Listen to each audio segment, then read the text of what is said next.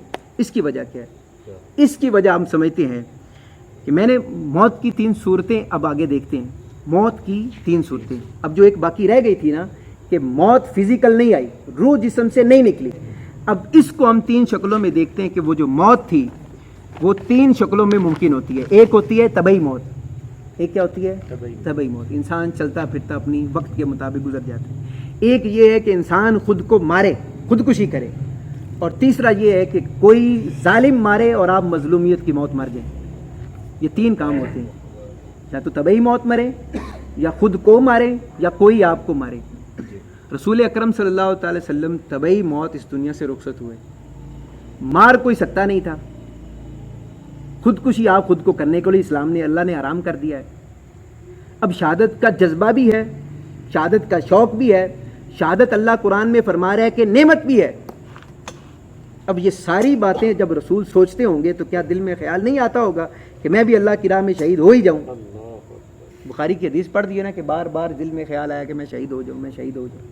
اب نہیں آیا تو اس بات کو ہم آگے سمجھتے ہیں کہ جب آغاز ہو گیا پہلی شہادت سری کا زہر آلود کھانا کھانے سے، پھر دوسری شہادت کا شہادت جاری کا ہم نے آغاز پڑھا کہ زخم لگ گیا، چوٹ لگ گئی، خون نکل آیا، عضو ٹوٹ گیا، سارا کچھ ہو گیا، 2 باتیں مسلسل چل رہی ہیں، لیکن آغاز ہو گیا، ان 2 شہادتوں کا آغاز ہو گیا، لیکن انجام رسول کی ذات میں نہیں ہوا۔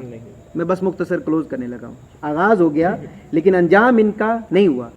اب انجام ہونے کے لیے بھی کوئی نہ کوئی شے ہونی چاہیے تھی کہ کام شروع ہو گیا تو رکنا بھی تو کہیں چاہیے نا۔ پلاٹ آپ اپنا مکان بنانا شروع کر دیں اور 7 والا بھی خالی ہو تو چکر میں 7 والا بھی بنا دیں کہ جی شروع ہو گیا ہے تو چلو 7 والا بھی بنا دیں، ایسے تو نہیں ہوتا، ایک لمٹ پہ رکنا پڑے گا۔ آغاز ہو گیا تو اختتام کرنے کے لیے رسول اکرم صلی اللہ تعالی وسلم نے اپنے 2 نواسوں کو چنا، امام حسن رضی اللہ تعالیٰ عنہ اور امام حسین رضی اللہ عنہ۔ اب ان کو کیوں چن کے ان کے ساتھ کنیکشن جوڑا ہے؟ وہ ایسے کہ کسی کو جب چنا جاتا ہے نا اپنی جگہ پر بٹھانے کے لیے تو اس کے اندر 2 چیزیں دیکھی جاتی ہیں جس کو آپ اپنی جگہ پر بٹھا رہے ہیں، کہ جب وہ دیکھیں تو وہ جس نے بٹھایا اس کی یاد آ جائے، کریکٹر، کردار، عمل اس کا ایسا ہو کہ بٹھانے والے کا عمل اس میں کیا ہو، جھلکتا ہو۔ اور پھر دوسری بات یہ کہ جب بٹھانے والا بٹھا جائے تو پھر وہ اتنی ثابت قدمی اور استقامت سے بیٹھا رہے کہ جکھڑائیں 1000 لیکن وہ اپنے پائے استقلال میں لرزش نہ لائے۔ یہ 2 باتیں ہوں۔